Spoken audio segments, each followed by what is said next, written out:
समस्त श्रोतागण कल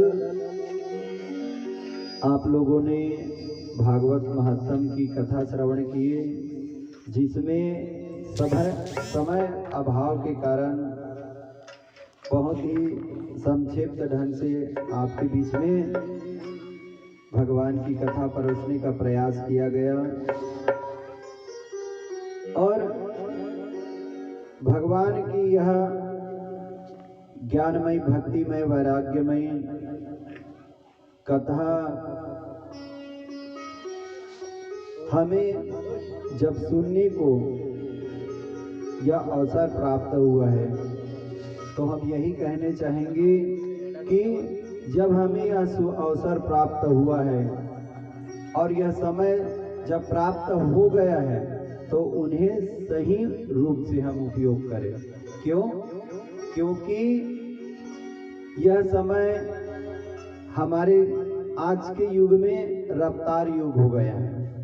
मनुष्य के पास सब कुछ है, धन है, दौलत है, पुत्र है, परिवार है, लेकिन सत्संग के लिए समय नहीं है।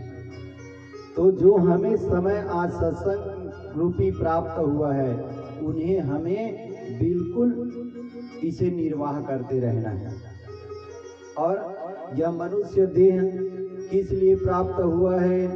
तो हमें इसलिए प्राप्त हुआ है कि हमें उस परम ब्रह्म सच्चिदानंद भगवान कृष्ण बांके बिहारी के चरणों में पुनः अपने यह मन को, अपने आत्मा को उन पर ले जाकर लीन करना है। हम सदा काम में लगे रहेंगे ये तो अच्छी बात नहीं, क्योंकि हमें उस भगवान को प्राप्ति करने हेतु ही यह शरीर प्राप्त हुआ है। और इसीलिए सब वेद शास्त्र एवं जितने संत महात्मा हैं इनको क्या कहते हैं? ईश्वर अंश जीव अविनाशी, चेतन अमल सहज सुख राशि। अर्थात यह जीवन, ये आत्मा को उस परमात्मा में मिलाना है। तो हम कब मिलेंगे परमात्मा से? तो क्या काम में रत रहकर? तो हमें उस भगवान से में अगर मिलना है, भगवान को प्राप्त करना है, तो सबसे बड़े रास्ता कौन बताया है? कि सत्संग है ना। बिन सत्संग विवेक न होई, है ना। जब तक हम सत्संग नहीं करेंगे, जब तक भगवान के समीप नहीं जाएंगे, जब तक भगवान में अपने मन को जोड़ने की प्रयास नहीं करेंगे, तब तक हमें भगवान की प्राप्ति होना असंभव है। क्योंकि जब तक अभी तक के कल की चर्चा में आप लोगों ने सुना कि ज्ञान, भक्ति, वैराग्य,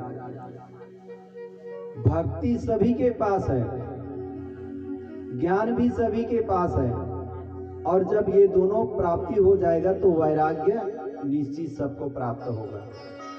और ये भक्ति कहाँ से जागृत होगा? तो सबसे पहले सत्संग अर्थात गुरु के चरण में जाना पड़ेगा। जब तक हम गुरु के चरण में नहीं जाएंगे, गुरु का आसरा नहीं लेंगे, सत्संग का आसरा नहीं लेंगे, तब तक हमें यह भक्ति, ज्ञान, वैराग्य के विषय में हमें ये चर्चा जब तक नहीं सुनेंगे तब तक भगवान के बारे में हमें जानेंगे नहीं।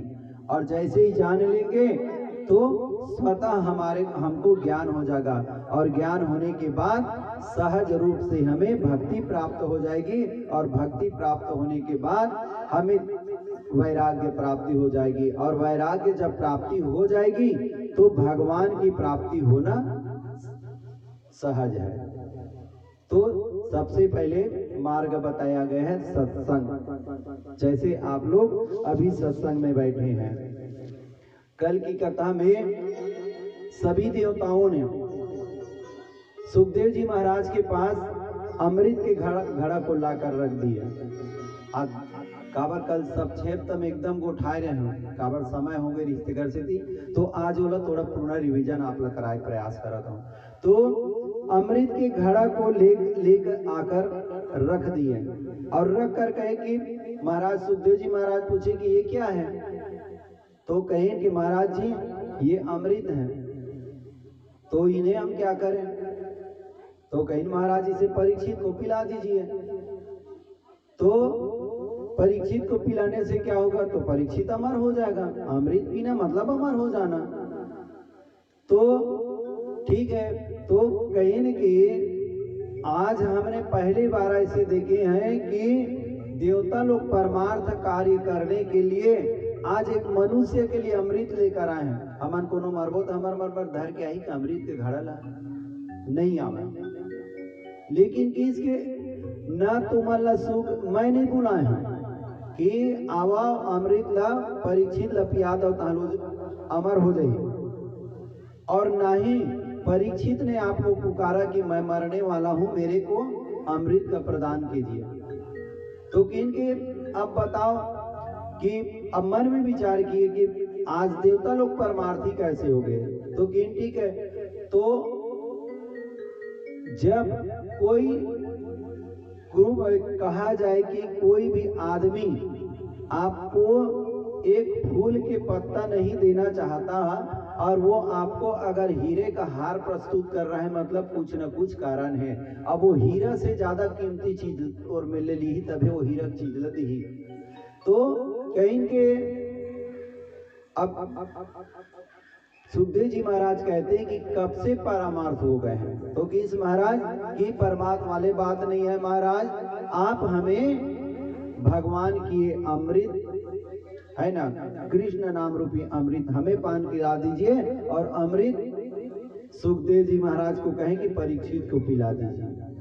तो ताली बजाकर ठाकारा मार के सुखदेव जी हंसने लगा, कहीं कि अरे ठगियाओ, है ना, कोई भी अपने अमृत मूल्य चीज को कोई भी कोई साधारण तुच्छ के लिए नहीं दे पाता, और तुम लोग अगर चाहते तो यहाँ बैठकर भगवान की कथा को सहज रूप से प्राप्त कर सकते हो, लेकिन तुम लोग सौदागर बन के आए हो, और सौदागर को है ना इसके हम ऐसे कथा नहीं सुनाते। धुपकाड़ के करके खेद दिए, और खेदने के बाद है ना जाकर सुखदेव जी महाराज, क्योंकि इसके बारे में कहते हैं काछम सुधम का कथा लोके काछम का मणि महादम ब्रह्मरात्रो विचार वयम तदाम देवसिंहसाहम अभक्त विज्ञायाम न ददे स कथामृताम श्री भगवती वर्तते सुराणापि दुर्लभा। किसके ये अब इसको कहते हैं सुखदेव जी महाराज कि जो कथा को देवताओं को भी इनका सुपात्र नहीं माना गया, उसे सुपात्र किनको माना गए, तो मनुष्य को माना गया। और मनुष्य ऐसे हैं कि काम के कारण काम क्रोध मद लोभ यही में व्यस्त हैं। तो इसी को देवराजेंद्र अर्थात देवता के जे राजा तेनहा मनुष्य मन ला गारी देते, खबर गारी देते कि अरे अभागा हो, अरे दुष्ट हो, अरे पापी हो। तो ऐसे जब व्यास जी बोलने लगे सुखदेव जी महाराज, तो कहीं के महाराज तेज भारी गारी देवा था सब ला, तकीस मैं गारी नहीं देवाता हूँ, इला कौन देवते, तो देवता के मुखिया अर्थात देवराजेंद्र। हमन जब गए तो सुखदेव महाराज हमला डांट फटकार के खेत दी। अब ये मल्ला सुने पर जब अवसर प्राप्त करे मनुष्य मल्ला, त ये मन हाँ काम क्रोध मद लोभ में फंसे हवाए। ये प्रकार से देवता के मुखिया गारी देवा थे।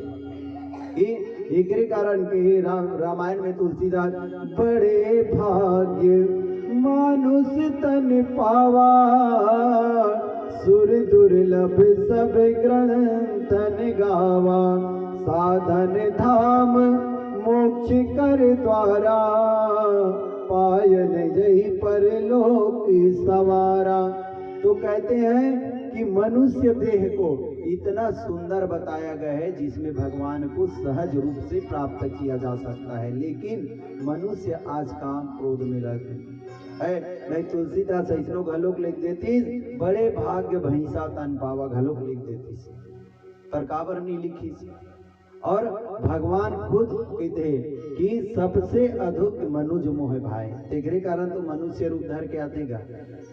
है ना, राघवेंद्र सरकार को रूप में ही हमरे मनुष्य देह में, और कृष्ण भी बन के इस तीनों का में हमरे जैसे मनुष्य में, अर्थात भगवान ला मनुष्य देह इतना प्राप्त है। लेकिन मनुष्य इतना बेपरवाह हो गए है कि अपन काम के छोड़ मोर मोर में अटके में रत हो गए। तो यही को बताना चाहते हैं कि और किसको लोभायमान कर रहे हैं? सुखदेव जी महाराज को, जो है ना शुरू से जिन्होंने माया उन्हें स्पर्श नहीं कर पाए हैं, जिनकी कथा आपको आगे में अभी श्रवण होगा, कि जो माया से परे हैं, माया से रहित है, उनको ये लोग लोभ कर रहे हैं, है नहीं? जेला माया की जरूरत नहीं है। माया मतलब धन दौलत के मतलब नहीं है नहीं? हम अनहरन यदि मोर घरे, मोर दुआरे, मोर पैसा, मोर रुपया इसी की कहा था, है नहीं? और जिन ला माया स्पर्श नहीं कर पाए तेल ला मन लोभी दिखावते। तो इस प्रकार से उनको कहे कि अरे देवताओं, ऐसे धन से मुझे कोई मतलब नहीं है, जिसमें है ना, यहाँ पे मस्त दृष्टांत बताते हैं कि हमने आपको बुलाया भी नहीं है, न परीक्षित ने आपको याद भी नहीं कर, आपने घड़ा लेकर आए हैं। एक बार की बात है ना, कि कहते हैं कि पक्षीराज गरुड़ की माता विनीता और नाग की माता कद्रु, दोनों में होड़ हुई, अर्थात कोई विषय में हार जीत लगई तो कोई भी कारण से पक्षीराज गरुड़ के माता हार गए, अर्थात विनीता हार गए, और उमें नहीं से कि जेन हार जही तेरो कर दासी तल स्वीकार करी। और अब विनीता हार गए, और विनीता हारे के बाद अब ओकर दासी बन गए। दासी बने के बाद इसके ओकर दासी से मुक्त कब हो सकते? जब वह स्वर्ग से अमृत लान के अगर दी और देख बाद वह दासी से मुक्त हो जाए। अब माता दासी है तो बेटा भी दास बन गए। तो ये सांप मनोखर मूड में चढ़ा है, चलो यहाँ ले जाओ, ऐसे की कहे तालो बेचारा ले गए। तो कहते अपन माता एक दिन बोलते कि माता, मैं इतना बलिष्ठ हूँ, इतना मोर में ताकत है कि ये सांप मन मैं अभी से चुटकी बजावते मन नहीं मर जाइए मन है। लेकिन ये माता, मैं आपके कारण, आपके दासित्व के कारण मोला इखर मन के दासित्व स्वीकार करे लगते। माता, आप ऐसे कोई उपाय बताओ जेखर